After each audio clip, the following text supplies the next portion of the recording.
Robert Wancha. Love your channel. I have hundreds of hours into Scientology research. One of the aspects I find intriguing is the Sea Org Navy uniform ribbons. I found a rank chart, so I'm good on ranks, but can you please explain the ribbons?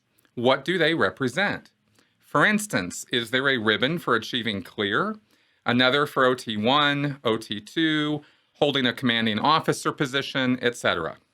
Okay, great question. I'm actually going to throw up a screenshot here of a picture of me in the Sea Org in my uniform.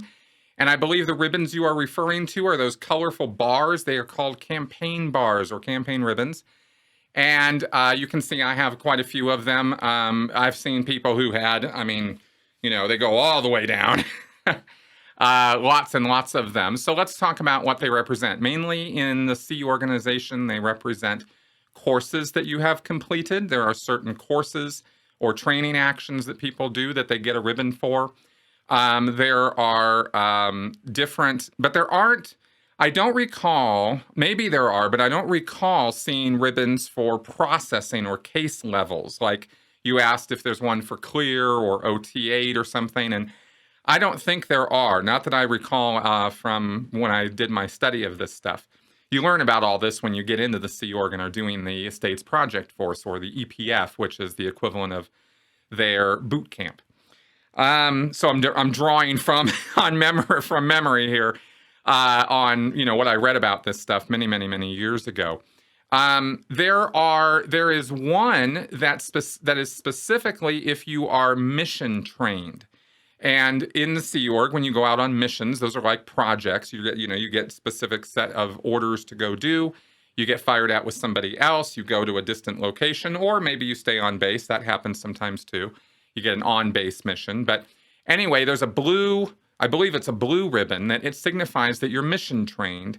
And then when you go out on these missions and you come back, you get graded on the mission, whether it was well done, very badly done, et cetera. And if it's a good job, then you get a little star on that ribbon. And a black star indicates one successful mission or project or whatever.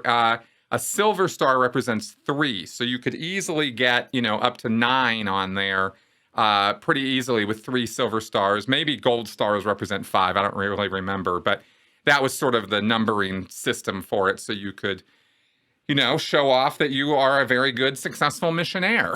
There were other ribbons that signified specific projects or accomplishments that were done. For example, when the Sea Org decided that all Scientologists, I think this was around the year 1999 or 2000, when they decided that they were going to do this online program where all Scientologists were going to get a website and they were going to promote Scientology, and this was how they were going to outdo all the critics and bad news and bad media on the internet, is they were going to flood the internet with Scientologists and all having their own websites.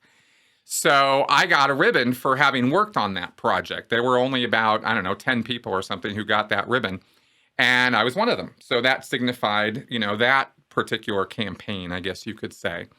So those are the kind of things that are signified by that. Different courses, different training, different events that you've been involved in. That was pretty much it.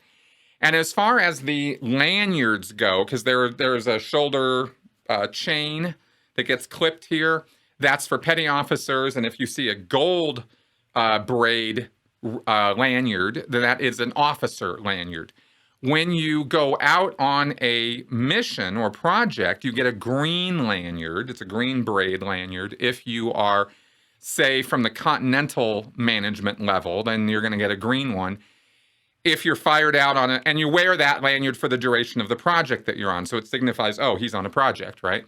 If you get a blue one, that indicates, I believe, that you are on an international level mission. And so if you see somebody, wearing that, then that means, ooh, they're on that, special int mission or something. I think that's how that works.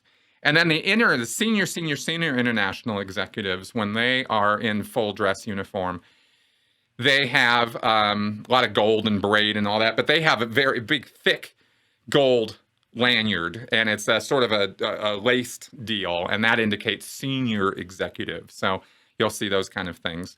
And that's basically how the Sea Org uniform breaks down.